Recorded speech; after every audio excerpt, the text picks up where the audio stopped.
आज हम लोग आपकी कक्षा 12 में कवयित्री महादेवी वर्मा जी द्वारा रचित गीत 3 के चौथे पद्यांश की व्याख्या और इस पद्यांश पर आधारित आपकी बोर्ड की परीक्षा में पूछे जाने वाले संभावित प्रश्नों को हल करना सीखेंगे।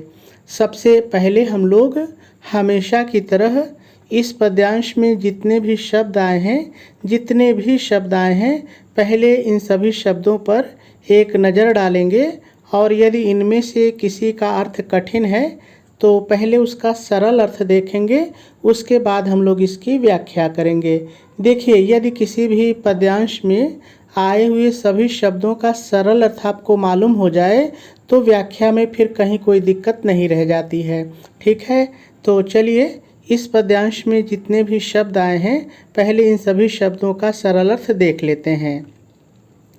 पथ, पथ माने मार्ग या रास्ता, पथ माने मार्ग या रास्ता, लेकिन यहाँ पर जो पथ है वो आकाश का पथ है, आकाश का मार्ग है, आकाश का रास्ता है। ठीक है, कोई दिक्कत नहीं, ऐसे ही रहेगा। न मतलब नहीं, न माने नहीं।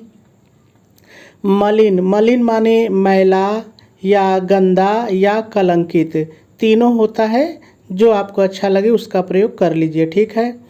कर्ता, कर्ता मतलब करना या करता है, जैसा वाक्य में बैठ जाए। ठीक है। आना, देखिए आना का मतलब आना ही है, लेकिन यहाँ पर बादल के आने की बात हो रही है, बदली के आने की बात हो रही है, तो बदली आती है इसका मतलब होता है छाना, तो आना का मतलब हो गया छाना। ठीक है, बदली जो छाती है आकाश में वही। पद चिन्ह, पद चिन्ह मतलब पैरों के निशान, पद चिन्ह माने पैरों के निशान, तो यहाँ पर बदली की बात हो रही कि बदली अपने पैरों के निशान। ठीक है। न मतलब नहीं, न मतलब नहीं। दे जाता, दे जाता मतलब छोड़ कर जाना या छोड़ कर जाती। ठीक है। जाना, यहाँ पे जाना का मतलब जाते समय, जब बदली जाती है तो बदली जाती है इसका मतलब ये है कि जब वो बरस जाती है। ठीक है, जब बदली बरसती है तभी तो वो जाती है, ख़त्म होती है, तो यहाँ पर जाना का मतलब बदली के बरसने से है। ठीक है। सुधि माने स्मरण, जिसको आप याद करना कहते हैं, तो स्मृत कह लीजिए, स्मरण कह लीजिए, याद करना कह लीजिए। अब वाक्य आप कैसा बनाएंगे वैसा बैठा लीजिए। ठीक है। मेरे, देखिए मेरे का मतलब यहाँ पे कवयित्री से है, कवयित्री कह रहे हैं कि मेरे, लेकिन मेरे का एक आशय यहाँ पर बदली से भी है कि बदली। ठीक है, तो दोनों का प्रयोग करके हम लोग देख लेंगे। आगम, आगम मतलब आगमन या आने की, आगम मतलब आगमन या आने की। ठीक है। जग में मतलब संसार में, जग में मतलब संसार में।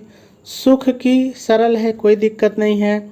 सिहरन, सिहरन का मतलब होता है लहर या कंपन, आप कह सकते हैं लहर या कंपन। ठीक है। हो, सरल है, यदि कोई परिवर्तन करना होगा तो व्याख्या में हम लोग कर लेंगे। ठीक है। अंत मतलब अंत में, अंत मतलब अंत में। खिली, खिली का मतलब प्रसन्न होना, तो प्रसन्न होना अब जैसे भी हमारे वाक्य में बैठेगा वैसा हम लोग बैठा लेंगे। देखिए, जब हम वाक्य बनाते हैं तो वहाँ पर जैसे शब्द बदलते हैं तो वैसे बदल लिया जाता है। ठीक है, तो सभी शब्दों का सरल अर्थ हो गया। अब हम लोगों को इस पद्यांश की व्याख्या सीखनी है, लेकिन व्याख्या से पहले हम लोग थोड़ा सा इसका संदर्भ और प्रसंग लिख लेते हैं, फिर उसके बाद इसकी व्याख्या करेंगे, क्योंकि आपके बोर्ड के पेपर में संदर्भ और प्रसंग से भी प्रश्न पूछ लेता है। ठीक है, तो चलिए सबसे पहले हम लोग इस पद्यांश का संदर्भ देख लेते हैं। तो आप संदर्भ हेडिंग डालेंगे, डैश डालेंगे और डैश डाल करके लिखेंगे प्रस्तुत पद्यांश हमारी पाठ्य पुस्तक हिंदी के। देखिए, यदि आप कला वर्ग के विद्यार्थी हैं तो हिंदी के ही लिखेंगे, यदि आप विज्ञान वर्ग के विद्यार्थी हैं तो सामान्य हिंदी के। ठीक है।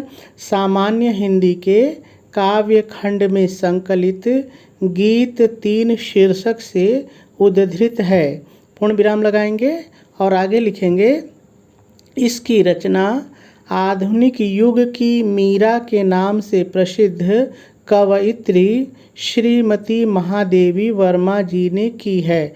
फिर पूर्ण विराम लगाएंगे और थोड़ा सा और लिखेंगे, यह पद्यांश उनके काव्य ग्रंथ सांध्य गीत से लिया गया है। ठीक है, और पूर्ण विराम लगा देंगे, आपका संदर्भ पूरा हो जाएगा। चलिए अब प्रसंग की बात करते हैं।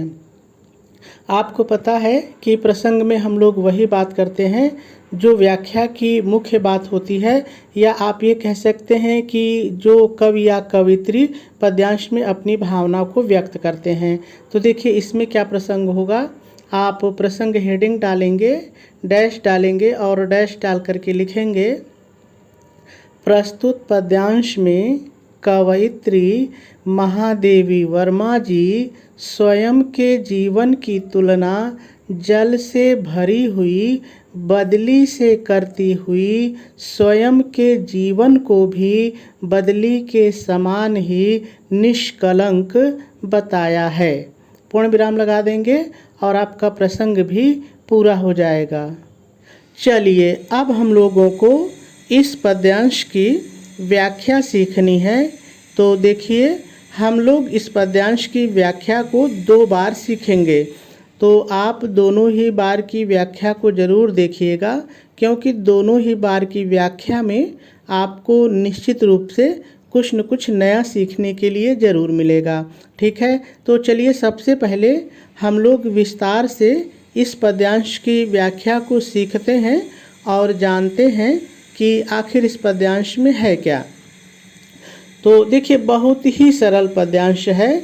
इस पद्यांश में है क्या कि जो कवयित्री महादेवी वर्मा जी हैं वो स्वयं के जीवन की तुलना जल से भरी हुई बदली से कर रही हैं और कह रही हैं जिस प्रकार से जल से भरी हुई बदली का जीवन निष्कलंक होता है, उस पर किसी भी प्रकार का कलंक नहीं लगा होता है, उसी प्रकार से मेरा जीवन भी निष्कलंक है।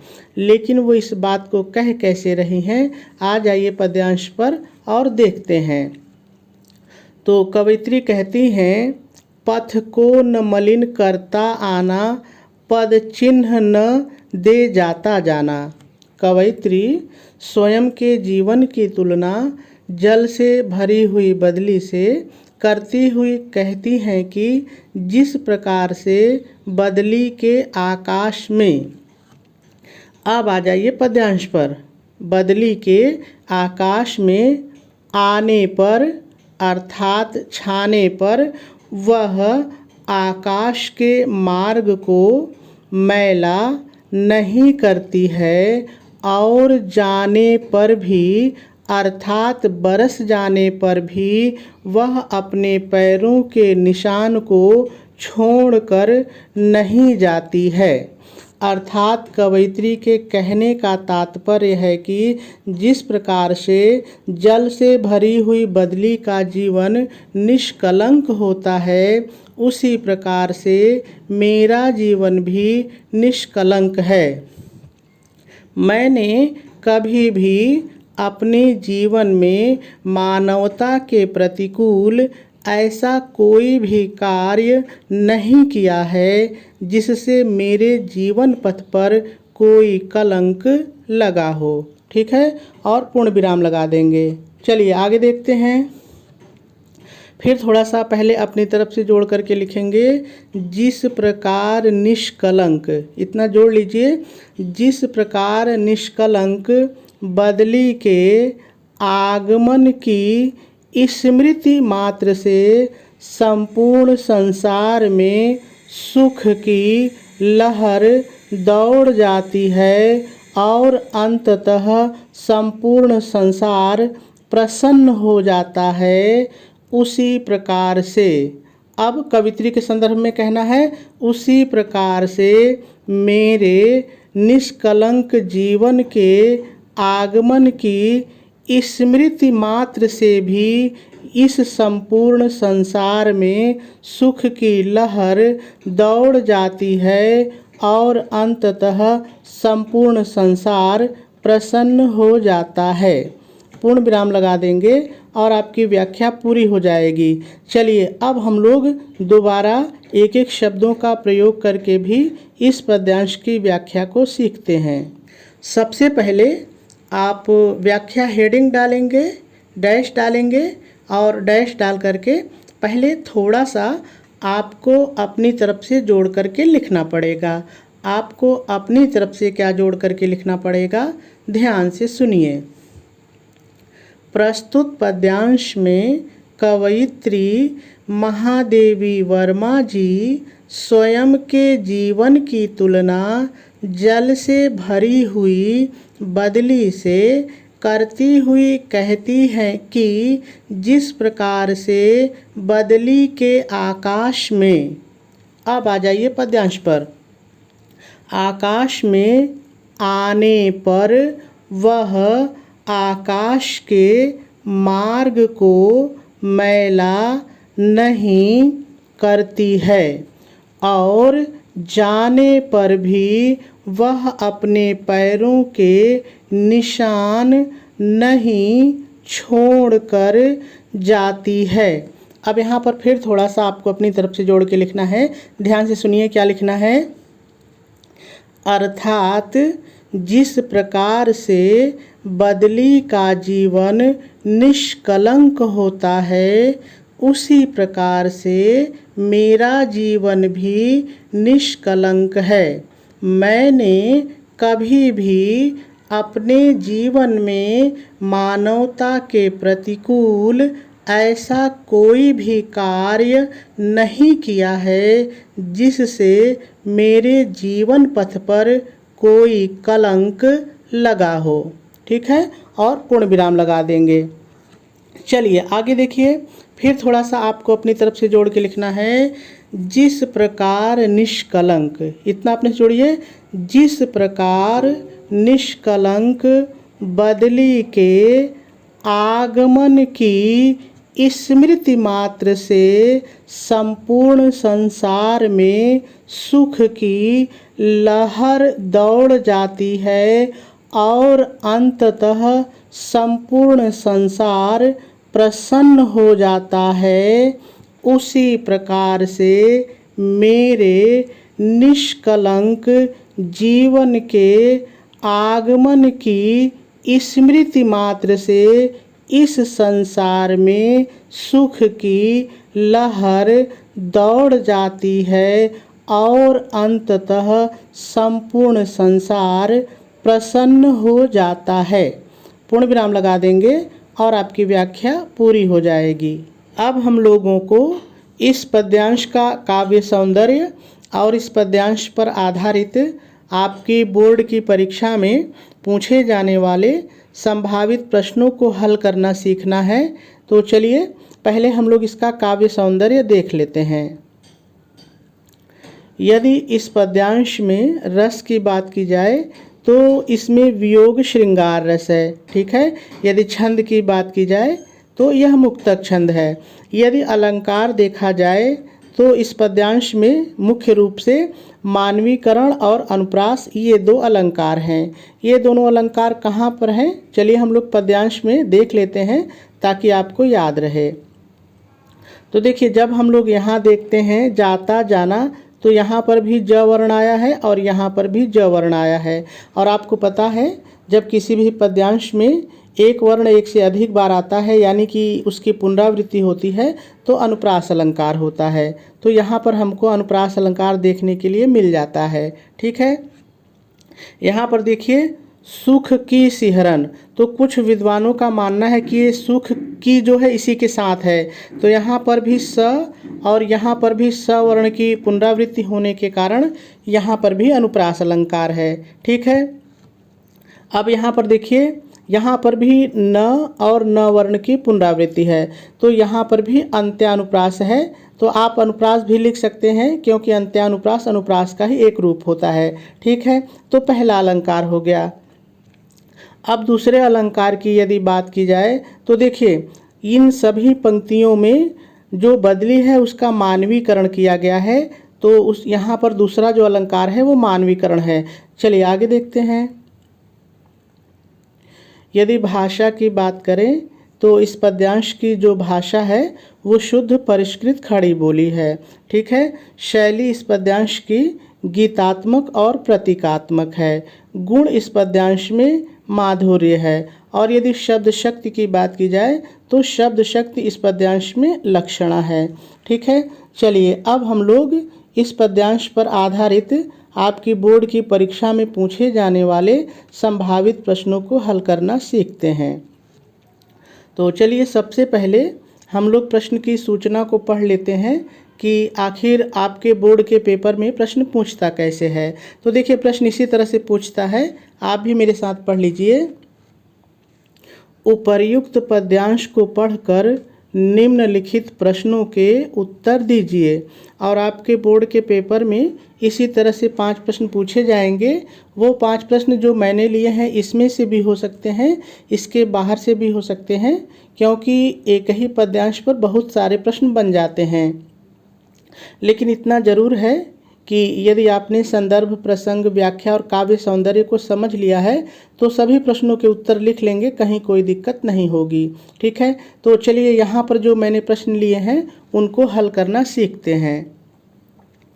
पहला प्रश्न है, कवयित्री ने अपने जीवन की तुलना किससे की है और क्यों? तो यहाँ पर जो प्रश्न है वो 2 चीज़ें आपसे पूछ रहा है। पहला पूछ रहा है कि कवयित्री ने अपने जीवन की तुलना किससे की है, और दूसरा पूछ रहा है कि क्यों की है। तो चलिए इसका उत्तर देखते हैं।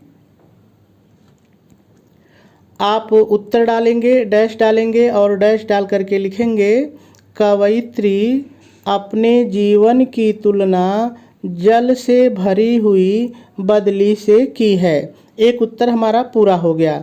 अब आगे लिखेंगे, क्योंकि जिस प्रकार जल से भरी बदली के आकाश पर छाने पर आकाश मैला नहीं होता है और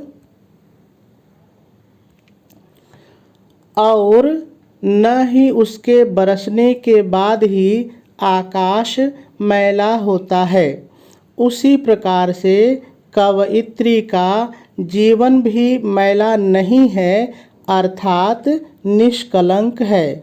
ठीक है, इसका उत्तर पूरा हो जाएगा। चलिए अगले प्रश्न पर चलते हैं।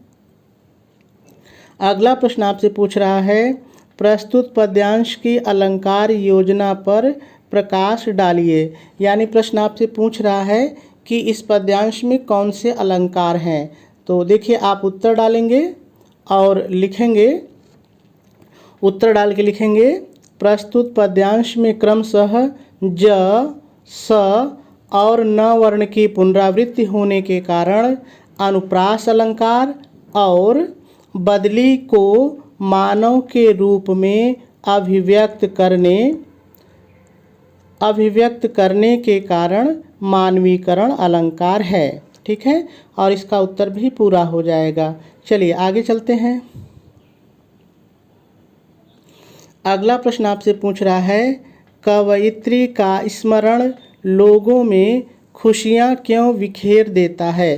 तो देखिए आप उत्तर लिखेंगे, आपको मैंने व्याख्या में बताया है, आप उत्तर डाल के लिखेंगे, कवयित्री का जीवन जल से भरी हुई बदली के समान निष्कलंक है, अर्थात उन्होंने कभी भी कोई भी ऐसा कार्य नहीं किया है जो मानवता के विरुद्ध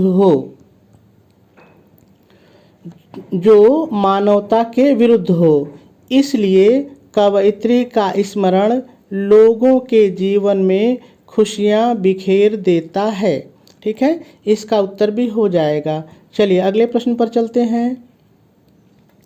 अगला प्रश्न आपसे पूछ रहा है, प्रस्तुत पद्यांश द्वारा कवयित्री क्या संदेश देना चाहती है।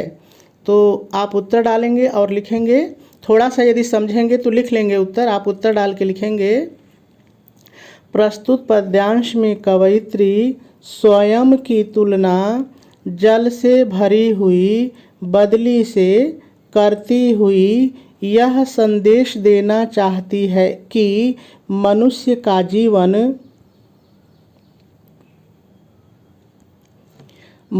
का जीवन निष्कलंक होना चाहिए, जिससे कि उसका स्मरण करके लोगों के चेहरे पर मुस्कान आ जाए और उन्हें प्रसन्नता प्राप्त हो सके। ठीक है, और इसका उत्तर भी हो जाएगा। चलिए अगले प्रश्न पर चलते हैं। अगला प्रश्न आपसे पूछ रहा है रेखांकित अंश की व्याख्या कीजिए। तो देखिए पद्यांश पढ़ते समय आपने देखा था कि नीचे की 2 लाइन में रेखा खींची गई थी, उसी की व्याख्या हम लोगों को करनी है। तो आप कैसे व्याख्या करेंगे देखिए।